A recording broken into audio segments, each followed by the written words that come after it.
Plants vs. Zombies turns 15 years old today, and I wanted to celebrate by doing something special.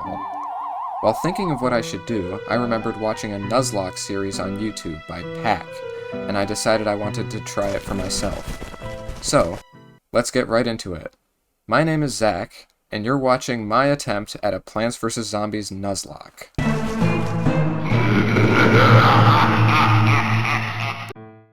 The first few levels were fairly uneventful, so let me explain the rules while those play in the background.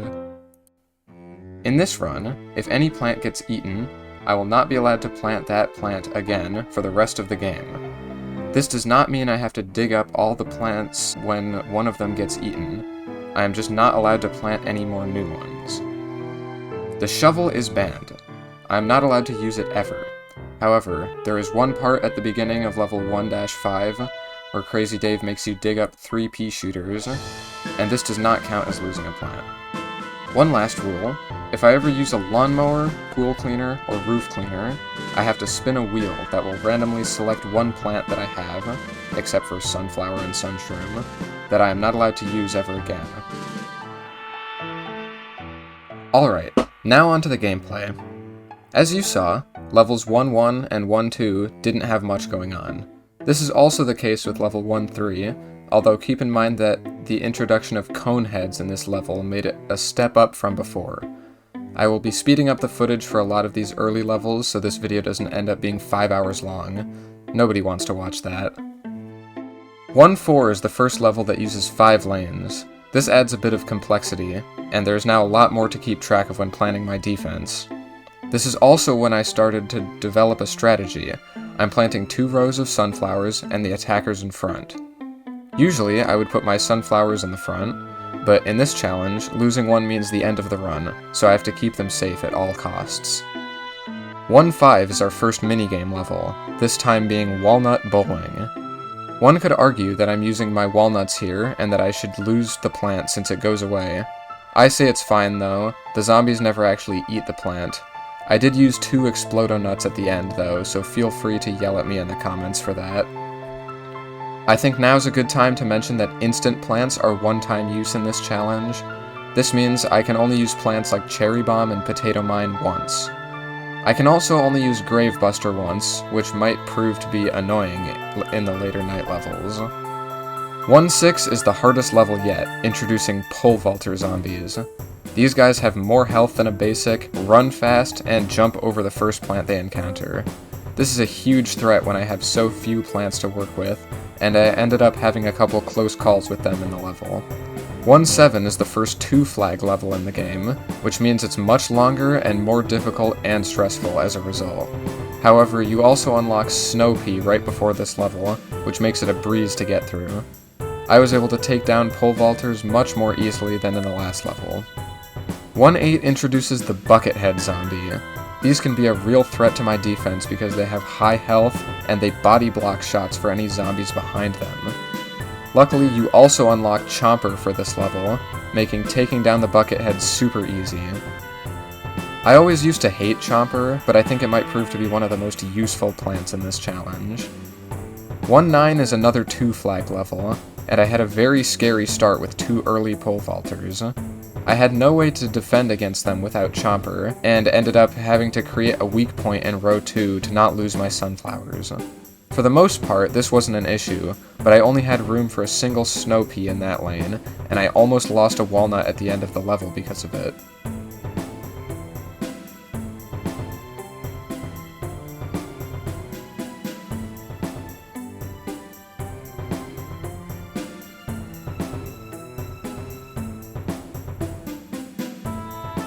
Fortunately, the Chomper behind the walnut decided to finish chewing just before the walnut got eaten, and I beat the level with no lost plants. 1-10 is the last level in daytime for now, and is also our first ultimate battle. Going in, I thought this level was going to be really hard since I wasn't using any of the cherry bombs or potato mines on the conveyor belt, but it turned out to be no issue, and I got to move on to night with all my plants still alive.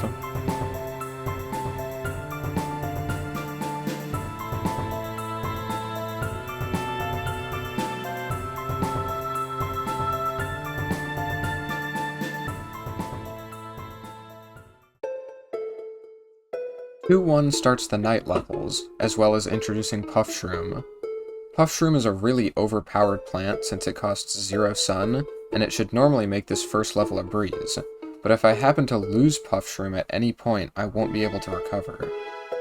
The level was going really well right up to the final wave, and then, well, I'll just show you what happened.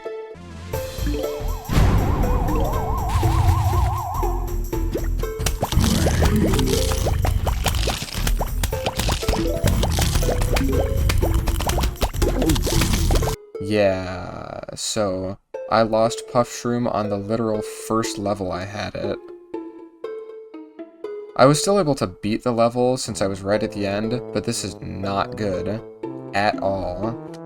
And as predicted, 2-2 starts off with me losing immediately because I can't get enough sun to afford a pea shooter, the cheapest attacking plant available so far other than Puff Shroom. On to attempt number 2, I guess.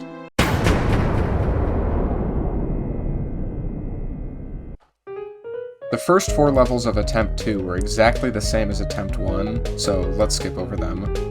The only difference with 1.5 was that I only used 1 Explodonut this time, because I realized my mistake from before. 1.6 through 1.9 actually went better than before. 1.10 was a little different this time around. I got all the way up to the final wave just fine, but I had 2 walnuts in lane 5 that were almost eaten. I was debating whether I should use my one and only cherry bomb to save walnut for later, but I decided against it. If I ever made it to 5-5, I was going to want it. Instead, 2 of my walnuts got eaten, so I can't use them again this attempt. This time, while playing 2-1, I paid attention to where the gravestones were and made sure to leave a tile between the closest one and my Puff Shroom. This allowed me to make it past 2-1 without losing a plant, meaning I actually have a chance in 2-2. While having Puff Shroom for 2-2 made it actually possible, I ended up losing Chomper at the end. I figured there was going to be no way I could beat 5-5 without Chomper, so I ended my attempt short and started a 3rd run.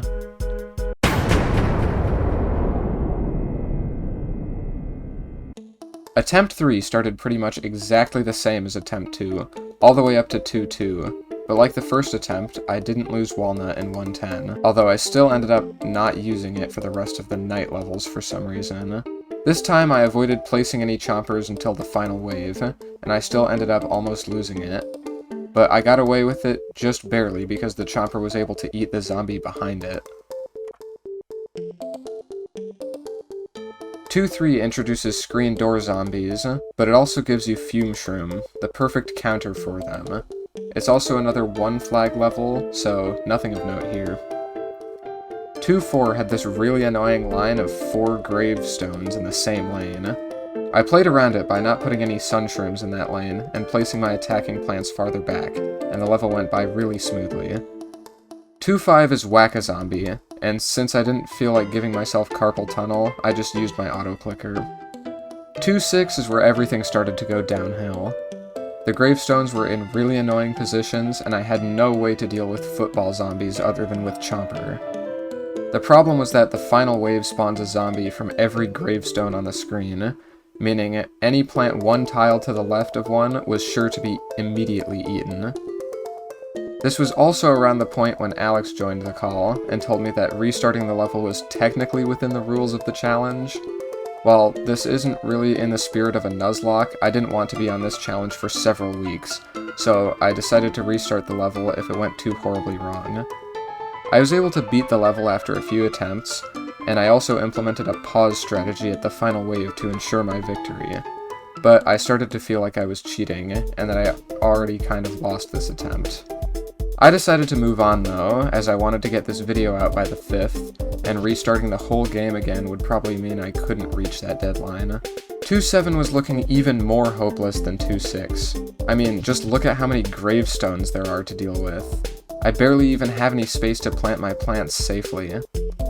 After 2 attempts, Alex told me that I should allow Gravebuster since it doesn't actually die, it just disappears. So I guess we're ignoring that rule I made earlier. As I predicted, Gravebuster trivialized the level, and I beat it with ease. Oh, and I guess Scaredy Shroom helped too. Thanks.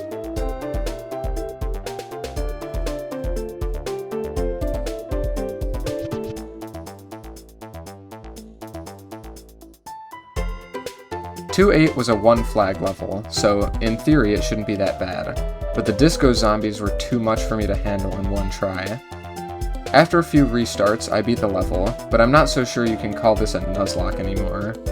Let's keep going for now, though. 2-9 was super easy, though, so that's nice, I guess. Not much to say here, just another level like 2-7 that's trivialized by Gravebuster. Now we get to 2-10. I'm gonna be honest, I don't think this level is possible in this challenge.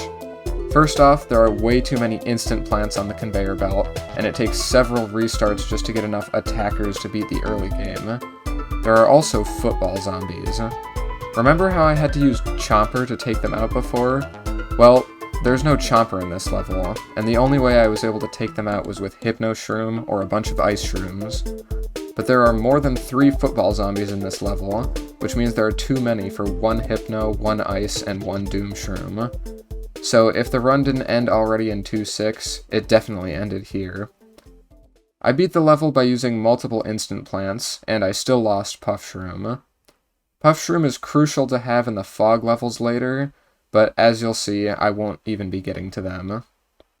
Having already lost this challenge multiple times, I decided to keep playing for fun, just to see how far I could get in pool.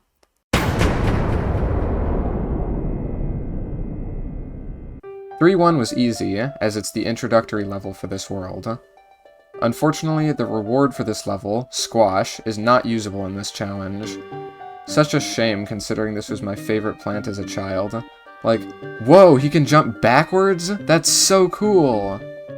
Anyway, 3-2 is also pretty easy. I can't use Squash for the 1 football zombie, but I can use Chomper. Fun level.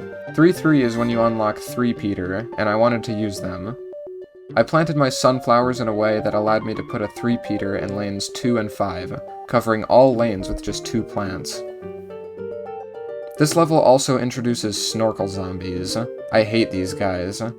I brought back Walnut to make them come up in the water for my other plants to attack them.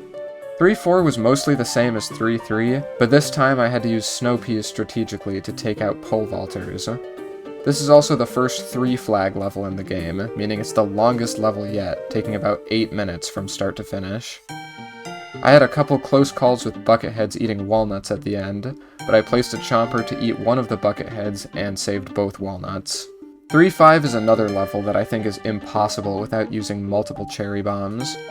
It's probably doable if you get insanely lucky with the conveyor belt, but I didn't want to reset for hours to get 6 pea shooters and 2 lily pads as the first 8 plants. I gave up on the challenge for this one, and even though I lost Walnut here, I used it again in a later level. 3-6 introduces Zombonis, which I was able to take out with 3 repeaters in the lane. I also noticed in previous levels that zombies spawning from the pool on the final wave could be really bad in the future, so I didn't place any sunflowers in the pool, and moved the pool plants all the way to the left.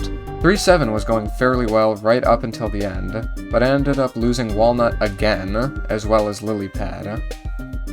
Lily Pad, along with Flower Pot, are 2 of the worst plants to lose in this challenge, as they basically make the game impossible without them. It's still doable, but I didn't want to subject myself to that, and so I ended my run here. You know, going into this challenge, I thought it was going to be a lot easier than it was. I'm so used to Plants vs. Zombies 2, where you get so much more sun, and I really underestimated the difficulty of the first game in the series. Even though I didn't win the Nuzlocke run, at the end of the day, this is just a silly little video I wanted to do to celebrate one of my favorite childhood games' 15th birthday, and I'm glad I got the chance to play the game again. Thanks for watching. Don't forget to like and subscribe if you liked the video and want to see more, and I'll see you next time.